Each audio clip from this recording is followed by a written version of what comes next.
तुम्हारी अम्मी को बचाने के लिए कोई रास्ता निकालना होगा। मैं तुम्हें इस मामले में नहीं ला सकती। आजम बहुत खतरनाक इंसान है, प्लीज समझो इस बात को।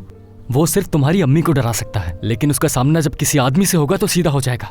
हम अली भाई से बात करेंगे, वो कोई ना कोई हल निकाल लेंगे। मैं तुम लोगों को परेशान नहीं करना चाहती। इसमें परेशान होने वाली क्या बात है बताओ? तुम्हारी मदद करना चाहता हूं मैं। क्यों सिनान, तुम मेरी मदद क्यों करना चाहते हो? जानते हो आजम कितना खतरनाक है, फिर भी? क्या कोई वजह होनी चाहिए? हर चीज की एक वजह होती है, हत्ता कि हमारे साथ बैठने की भी। वजह यह है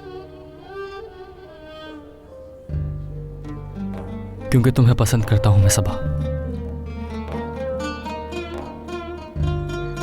मैं जानता हूं मेरा ये सब करना तुम्हें अच्छा नहीं लगता है।